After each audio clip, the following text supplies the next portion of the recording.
नमस्कार साथियों, मैं ए.के. ढिल्लन आप सभी साथियों का स्वागत करता हूं। आज का हमारा टॉपिक है संज्ञा। आज हम आपको संज्ञा पढ़ाएंगे। संज्ञा से जिस तरह के क्वेश्चन एग्जाम में बनते हैं या अभी तक बने हैं, हम वो सभी के सभी इसी वीडियो में क्लियर करेंगे। तो आइए शुरू करते हैं। संज्ञा की परिभाषा क्या होती है? किसी व्यक्ति, वस्तु, स्थान के नाम को ही संज्ञा बोलते हैं। जैसे ये मार्कर है तो इसका नाम हमने मार्कर रखा, तो इसका नाम जो रखा ना वो ही संज्ञा है।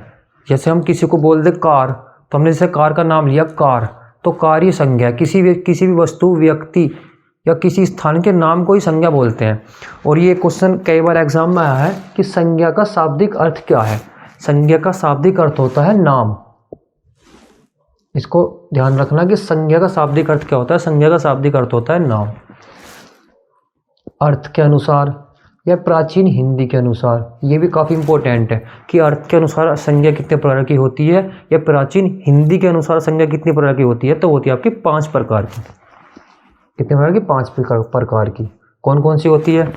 एक तो होती है व्यक्तिवाचक संज्ञा, जातिवाचक संज्ञा, भाववाचक संज्ञा, द्रव्यवाचक संज्ञा और समूहवाचक संज्ञा। तो अर्थ के अनुसार या प्राचीन हिंदी के अनुसार आपकी संज्ञा 5 प्रकार की होती है। अगर आपसे पूछे कि कामता प्रसाद गुरु के अनुसार या व्युत्पत्ति के अनुसार या मुख्य रूप से या आधुनिक हिंदी के अनुसार संज्ञा कितने प्रकार की होती है, तो वो होती है 3 प्रकार की। कितनी प्रकार की होती है? 3 प्रकार की। कौन कौन सी? व्यक्तिवाचक संज्ञा, जातिवाचक संज्ञा और भाववाचक संज्ञा। यहाँ पर आपकी द्रव्यवाचक और समूहवाचक संज्ञा को नहीं रखा गया, क्योंकि द्रव्यवाचक और समूहवाचक दोनों को जातिवाचक संज्ञा के अंदर ही काउंट कर लिया जाता है। तो इसलिए यहाँ पर संज्ञा आपकी 3 प्रकार की होती है। पहली संज्ञा आपकी होती है व्यक्तिवाचक संज्ञा। जैसे कि नाम से स्पष्ट हो रहा है, व्यक्तिवाचक संज्ञा किसी व्यक्ति का नाम, किसी स्थान का नाम, ऐसा नाम जो मतलब किसी एक ही बंदे का हो। जैसे कि राम, गंगा, हिमालय, ये सभी आपकी व्यक्तिवाचक संज्ञा के अंदर आती है। अब आप बोलोगे कि राम तो बहुत सारे राम है। मानता हूँ राम बहुत सारे राम है, उस एग्जाम्पल के थ्रू समझो। एक ये लड़का है, एक ये लड़का है, इन दोनों का नाम राम है, लेकिन इसका नाम राम है और इसका नाम राम है। तो इसका जो नाम राम है ये अकेला लड़का है, ये 2 लड़के नहीं है। 2 लड़कों के नाम राम है लेकिन दोनों अलग अलग है, तो इसलिए ये व्यक्तिवाचक संज्ञा है। अगर हम बोले कि लड़के, ये लड़के बना दिए हमने, इन लड़कों के अंदर लड़के हो गए। लड़कों के अंदर हम दोनों राम को रख सकते हैं, इस वाले राम को भी और इस वाले भी राम को भी। लेकिन ये जो राम अकेला है, इसके अंदर इस राम को नहीं ले सकते। तो कहने का मतलब ये नहीं कि बोल सकते कि राम तो बहुत सारे लड़कों का नाम है, या साहिल तो बहुत सारे लड़कों का नाम है, मोहन तो बहुत सारे लड़कों का नाम है। बहुत सारों की अलग बात है, लेकिन बंदा तो एक है जिसका नाम होगा। इसका नाम हो सकता है मोहन हो, इसका भी नाम हो सकता है मोहन हो, लेकिन इसका नाम जो मोहन है ये बंदा तो एक ही है ना। तो कहने का मतलब ये है कि जो ये मोहन है ये अकेला है। तो जो चीज़ दुनिया में अकेली है वो सभी व्यक्तिवाचक संज्ञा के अंदर काउंट होगी। जैसा कि हिमालय तो अकेला है, पर्वत बहुत सारे हैं लेकिन हिमालय अकेला है। जैसे कि गंगा नदी अकेली है। नदी अगर बोलता तो वो हो जाती जातिवाचक संज्ञा, क्योंकि नदी के अंदर तो सारी नदी आ जाएगी, लेकिन गंगा तो एक ही है ना, यमुना तो एक ही है ना, सरस्वती तो एक ही है ना। तो अगर ऐसे नाम आएंगे तो सभी होती है व्यक्तिवाचक संज्ञा। जैसे कि आगरा एक है, शहर बहुत सारे हैं। यूपी, सोमवार, जनवरी, सूर्य, रामचरितमानस।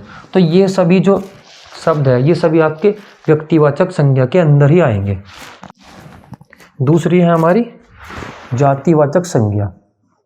जातिवाचक संज्ञा क्या होती है? जातिवाचक संज्ञा होती है जब किसी शब्द को देखने के बाद हमें बोध हो कि उसके अंदर पूरी जाति को काउंट किया है, तो वही होती है आपकी जातिवाचक संज्ञा। जैसे कि लड़के या लड़का, लड़के के अंदर लड़का बोल दो, लड़को बोल दो, सबके अंदर सारे लड़के आ जाएंगे। यहाँ पर राम था, राम अकेला था, लेकिन इस लड़के के अंदर राम भी हो सकता है, मोहन भी होगा, श्याम भी होगा, कृष्ण भी होगा, कुछ भी, जितने भी लड़कियां सभी इसके अंदर ही आएंगे। तो ये होती है जातिवाचक संज्ञा, जिसके अंदर सभी आ जाए। जैसे कि नदी, सभी नदी इसके अंदर आएगी। पर्वत, शहर, सभी शहर इसके अंदर आएंगे। और आगरा या दिल्ली बोलेगा तो होती है व्यक्तिवाचक संज्ञा। जैसे कि राज्य, दिन, दिन अगर दिन बोलेगा तो दिन के अंदर सभी दिन आ गए ना, सोमवार भी आ गया, मंगल बुध बृहस्पति शुक्र शनिवार सभी आ गए। और आपको सिर्फ बोले सोमवार या बोले रविवार तो वो होता है आपका व्यक्तिवाचक संज्ञा, क्योंकि उसने सिर्फ एक के बारे में बोला है, वो सभी दिनों के बारे में बात नहीं की उसने सिर्फ बात की आपसे सोमवार के बारे में। ऐसी महीने, ग्रह, भाई ग्रह तो बहुत सारे हैं, आपका बुध भी है, शुक्र भी है, पृथ्वी भी है, मंगल भी है, लेकिन वो कर रहा है ग्रहों की बात, मतलब कि इसके अंदर सभी ग्रह आएंगे। और सिर्फ बात करता है, जैसे सूर्य की बात करे, मंगल की बात करेगा, तो फिर उसने बात की सिर्फ एक की, तो वो आएगा व्यक्तिवाचक संज्ञा के अंदर। पुस्तक, भाई बहन, भाई के अंदर सभी भाई आएंगे, बहन के अंदर सभी बहन आएगी, ये नहीं पता किस भाई के बारे में बात कर रहा है। वो बोलने लगे मोहन भाई, तो उसका मतलब उसने सिर्फ मोहन के बारे में बात की है, तो इसका मतलब ये आपकी व्यक्तिवाचक संज्ञा। अगर बोले सिर्फ भाई, तो भाई में तो सभी भाई आ गए ना, तो ये नहीं पता ना किस भाई के बारे में बात कर रहा है। तो जिस शब्द को देख करके आपको ये महसूस हो कि उस शब्द से पूरी जाति का बोध हो रहा है, तो वही होती है आपकी जातिवाचक संज्ञा। जैसे कि गाय, ये गाय कई बार एग्जाम में आया है, और राज्यपाल भी, गाय, राज्यपाल, भाई गाय के बारे में बोल रहा है, तो ये नहीं पता ना किस गाय के बारे में बात कर रहा है। हो सकता है देसी गाय बोल रहा हो, अमेरिकन गाय बोल रहा हो। तो अगर सिर्फ गाय लिखा आएगा तो वो जातिवाचक संज्ञा, क्योंकि उसके अंदर ना सारी गायों को काउंट किया है। जैसे कबूतर बोलने लगे, तोता बोलने लगे, तो सभी के बारे में बोल रहा है वो, सिर्फ एक के बारे में नहीं बोल रहा हो। ऐसी राज्यपाल, भाई ये नहीं पता ना किस राज्यपाल के बारे में बात कर रहा है। क्या पता यूपी के राज्यपाल आनंदीबेन के बारे में बात कर रहा हो, क्या पता राजस्थान के राज्यपाल के बारे में बात कर रहा हो, क्या पता दिल्ली के, तो किसी के बारे में बात कर रहा होगा, ये नहीं पता, लेकिन किसके बारे में कर रहा है। तो ये सभी शब्द होते हैं जातिवाचक संज्ञा। जैसे कि साड़ी, गेहूं, चावल, डॉक्टर। ये जो गेहूं चावल है, इनको आप द्रव्यवाचक जो होती है आपकी संज्ञा, उसके अंदर भी रखते हैं। तो आइए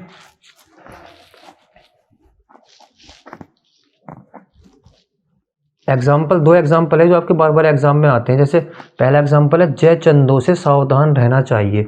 दूसरा एग्जाम्पल है समुद्रगुप्त भारत का नेपोलियन है।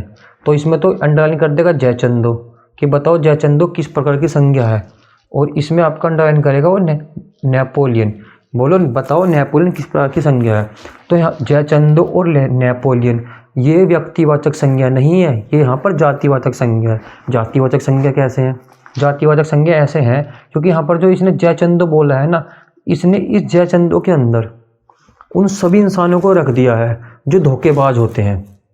तो धोखेबाज इंसान 2 हो, 3 हो, 4 हो, 100 हो, सभी को उसने जयचंदो कह के बुला दिया है। तो उसने जयचंदो को एक तरह से जाति के तौर पर दिखाया है कि जयचंदो से सावधान रहना चाहिए। तो इसलिए यहाँ पर जयचंदो जो है ये आपकी जातिवाचक संज्ञा होगी।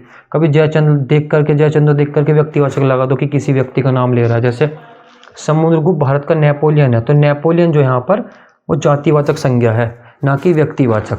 जातिवाचक कैसे कि जितने भी बंदे ऐसे हैं जिन्होंने बहुत बड़े बड़े काम किए हैं, बहुत ज़्यादा युद्ध जीते हैं, हम उन सभी को नेपोलियन के अंदर रख सकते हैं। तो ऐसे तो कहा गया है कि समुद्रगुप्त भारत का नेपोलियन है।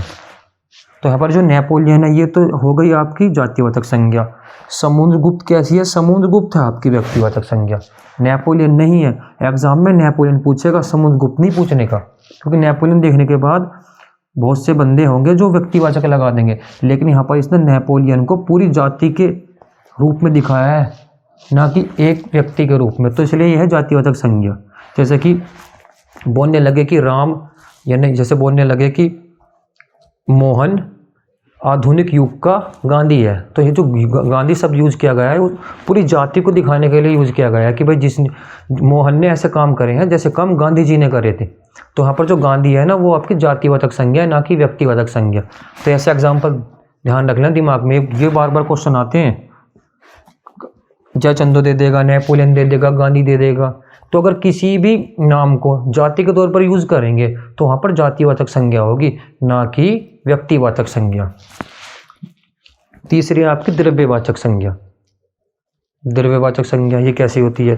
द्रव्यवाचक संज्ञा वे सभी संज्ञाएं होती हैं जिन्हें आप नाप तोल सकते हैं लेकिन काउंट नहीं कर सकते। और इनके एक पहचान और होती है कि ये सिर्फ एक वचन होती है, एक वचन, ये आपकी एक वचन होगी। इनका हम बहुवचन नहीं बना सकते। जैसे सोना है, एक तो सोने को हम नाप तोल सकते हैं, काउंट नहीं कर सकते। चांदी है, लोहा है, इन्हें सब हम नाप तोल सकते हैं, ये काउंट नहीं कर सकते कि भाई 1 सोना है, 2 सोना है, 3 सोना है। किलो में नाप सकते हो, तोले में नाप सकते हो, और इनका बहुवचन नहीं बना सकते। सोना है तो सोनो नहीं करोगे, सोने को बहुवचन बनाओगे तो ऐसा बोलोगे कि बहुत सारा सोना है, बहुत सारी चांदी है। ये नहीं बोल सकते चांदिया, कि चांदी का बहुवचन बना दो चांदिया, लोहे का बना दो लोहा, या ऐसा कुछ नहीं बना सकते। इनका एक वचन और बहुवचन एक ही होता है, और इनको बहुवचन बनाने के लिए इनके सामने बहुत लगाना पड़ेगा कि बहुत सारा लोहा है, बहुत सारी चांदी है। जैसे पेट्रोल है, घी है, धुआं है, कोहरा है, आटा, तेजाब, गेहूं और चावल। गेहूं और चावल हमने जातिवाचक संज्ञा में भी लिया था, और यहाँ पर हमने गेहूं और चावल को द्रव्यवाचक संज्ञा में भी रखा है।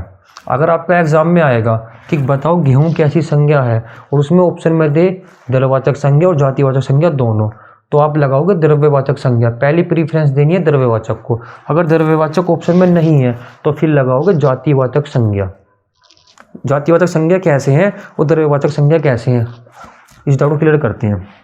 भाई गेहूं है, अब उसने बोल दिया गेहूं कैसी संज्ञा है, और गेहूं हमें ये नहीं पता ना कि कौन से गेहूं के बारे में बात कर रहा है। क्या पता वो गेहूं 365 हो, H338 हो, जो गेहूं के नाम है, कुछ भी हो सकता है। तो इसलिए ये जातिवाचक संज्ञा है। और द्रव्यवाचक संज्ञा क्यों है? क्योंकि हम गेहूं को सिर्फ नाप तोल सकते हैं, गिन नहीं सकते। ये नहीं कि एक एक दाना उठाकर गिनो कि 1 गेहूं, 2 गेहूं, 3 गेहूं, 4 गेहूं, ऐसा नहीं कर सकते। तो इस तरह से तो है द्रव्यवाचक संज्ञा नाप तोल के आधार पर। तो और समूह, और पूरे समूह को दिखाया गया है गेहूं के जरिए, तो इसलिए ऐसी है व्यक्तिवाचक संज्ञा। ऐसी चावल है, ऐसी आटा है, और इनका आप बहुवचन भी नहीं बना सकते। आटा का आटो नहीं कर सकते, गेहूं का गेहूं नहीं कर सकते, ऐसी चावल का चावलो नहीं कर सकते। भाई अगर इनका बहुवचन बनाओगे तो बोलोगे बहुत आटा है, बहुत सारे गेहूं है हमारे पास, बहुत सारे चावल है हमारे पास, या बहुत सारा धुआं है, या आज बहुत कोहरा है, ऐसे बोलोगे ना। या बोल दोगे आज धुएं हैं, या कोहरे को बोल दोगे आज कोहरिया है। बहुवचन बनाओगे, बहुवचन नहीं बनने का। इनका बहुवचन और एक वचन एक ही होता है, और वो एक वचन ही होता है। तो वे सारे के सारे शब्द जो एक वचन और बहुवचन दोनों का एक हो, और उन्हें आप सिर्फ नाप तोल सकते हो, ये नहीं कि तुम दूसरे शब्द को भी लोगे, वे सिर्फ नाप और तोल सकते हैं हम उन्हें, तो वे सभी होते हैं आपके द्रव्यवाचक संज्ञा। नंबर 4 है आपकी समूहवाचक संज्ञा। समूहवाचक संज्ञा क्या होती है? समूहवाचक संज्ञा वे संज्ञा होती है जिस शब्द को देखने के या पढ़ने के बाद हमें ये फील हो कि इसमें पूरे समूह की बात की गई है, तो वो सभी आपकी समूहवाचक संज्ञा होती है। एग्जाम्पल के थ्रू समझते हैं, जैसे टीम, सभा, समिति। भाई कोई टीम है तो टीम में एक बंदा तो होगा नहीं, टीम में हो सकता है 10 बंदे हो, 4 बंदे हो, 100 बंदे हो, कितने बंदे भी हो सकते हैं। तो मतलब पूरे समूह की बात की गई है, तो वही होती है आपकी समूहवाचक संज्ञा। सभा में भी कोई आपका एक बंदा नहीं होगा, एक बंदे से सभा नहीं होती, सभा में बहुत सारे बंदे हो गए। ऐसे समिति में भी बहुत सारे बंदे होंगे। आयोग भी एक बंदे का नहीं होता, भाई 2 बंदे हो सकते हैं, 3 हो सकते हैं, 4 हो सकते हैं, 5 हो सकते हैं। ऐसी आपकी पुलिस, सेना, परिवार, ताश। ये ताश खेलने वाले ताश के बारे में बोल रहा है, ताश, तो उसमें भी आपके 52 पत्ते होते हैं। तो पूरे समूह की बात की गई यहाँ पर। उसने एक ताश के बारे में बोला नहीं कि पान का इक्का, कुछ ऐसा नहीं बोला उसने पूरे ताशों के बारे में बात की है, तो वही आपकी समूहवाचक संज्ञा। जैसे कि गुच्छा, भाई आप किसी भी चीज़ का गुच्छा ले लो, चाबी का गुच्छा ले लो तो उसमें एक चाबी नहीं हो सकती, अंगूर का गुच्छा लोगे उसमें एक अंगूर नहीं हो सकता, पता नहीं कितने अंगूर हो। तो पूरे समूह की बात कर रहा है वो। ऐसे आपका जखीरा, जखीरा का है, जखीरा होता है आपका हथियारों का, जहाँ पर हथियार बहुत सारे रखे होंगे। उसने एक बंदूक के बारे में बात नहीं की, उसने बोल दिया पूरा जखीरा, कि हथियारों का जखीरा जा रहा है, तो बहुत सारे हथियारों के बारे में बात कर रहा है, तो वही होती है आपकी समूहवाचक संज्ञा। टी सेट, ये क्वेश्चन कई बार आता है एग्जाम में, बहुत बार आया हुआ है। टी सेट मतलब चाय के पीने का जो सेट आता है, उसमें बहुत सारे कप आते हैं, एक कप नहीं आएगा, उसमें 6 आएंगे, 4 आएंगे। तो पूरे समूह के बारे में बोला है कि बताओ टी सेट कैसी संज्ञा है। तो टी सेट में तो आपके 6 कप भी हो सकते हैं, 4 भी हो सकते हैं, तो है तो पूरे समूह ना एक साथ है ना, तो ये होती है आपकी समूहवाचक संज्ञा। ऐसी जखीरा कैसी संज्ञा है? भाई जखीरे में बहुत सारे हथियार रखे हैं, तो ये हो गया आपकी समूहवाचक संज्ञा। उसके बाद लास्ट है आपकी बहुवाचक संज्ञा। भाववाचक संज्ञा कैसी होती है?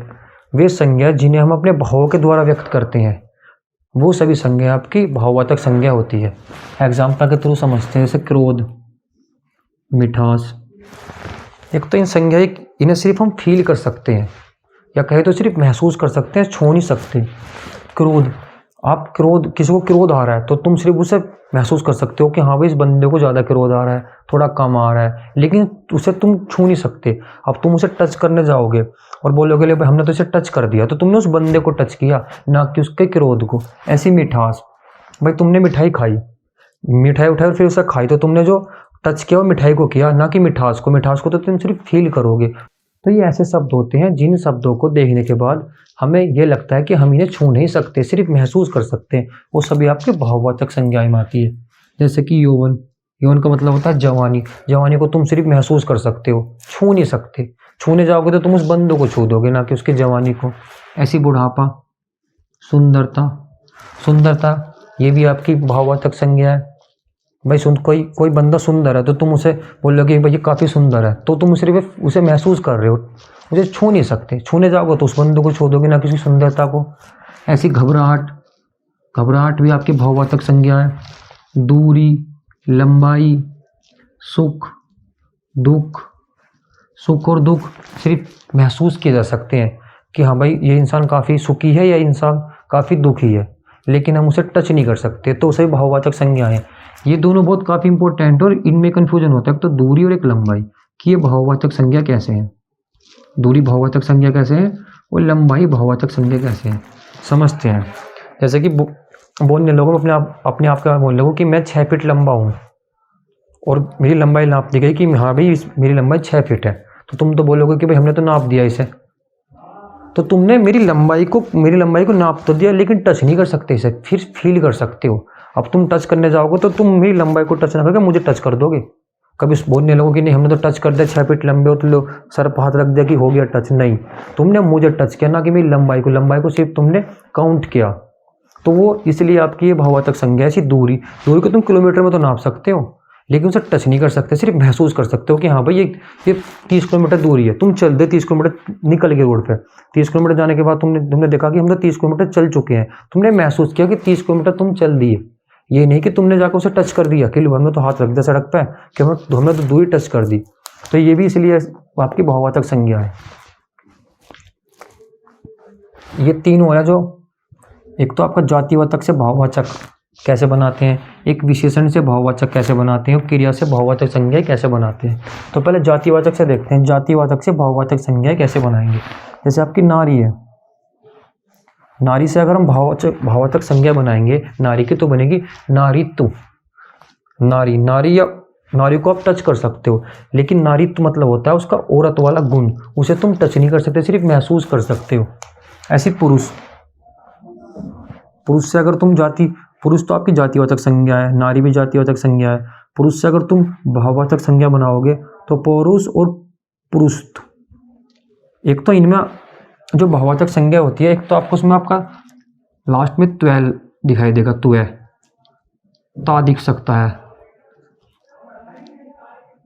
आहट शब्द लास्ट में आपका शब्द दिखाई देंगे, त्वै, ता, आहट, ये सभी भाववाचक संज्ञाएं होती है। जैसे पुरुषत्व मतलब पुरुष का गुण कि वो पुरुष जैसा है, वही होता है पुरुषत्व।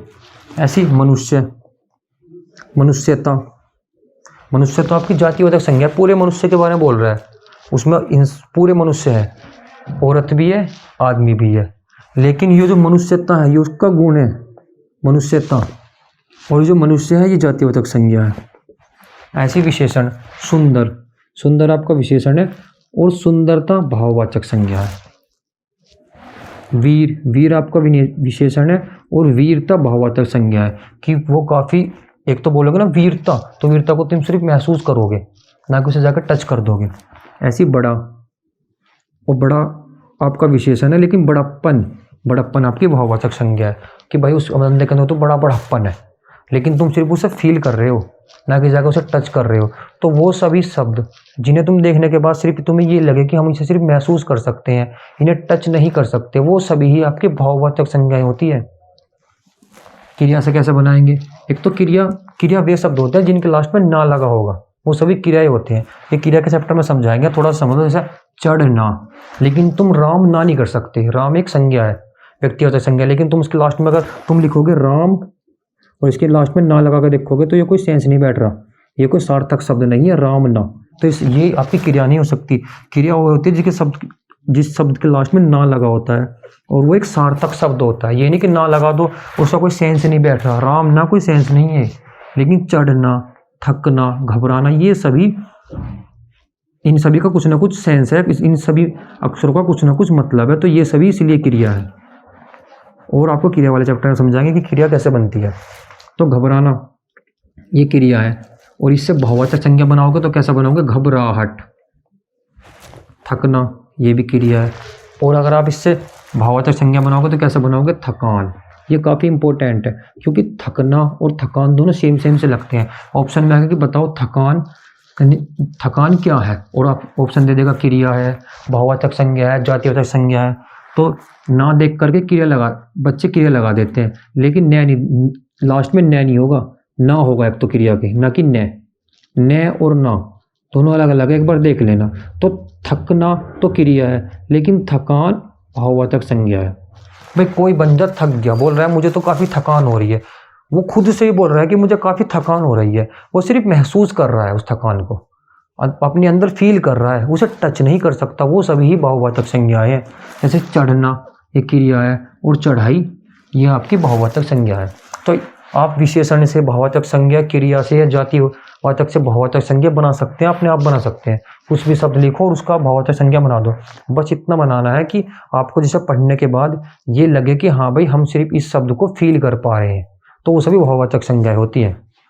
यहाँ पर मैंने 2 क्वेश्चन लिखे हैं जो कई एग्जामों में पूछे गए हैं। एक तो गाजर में कौन सी संज्ञा है, तो आपको ये बताना है कि गाजर में कौन सी संज्ञा है।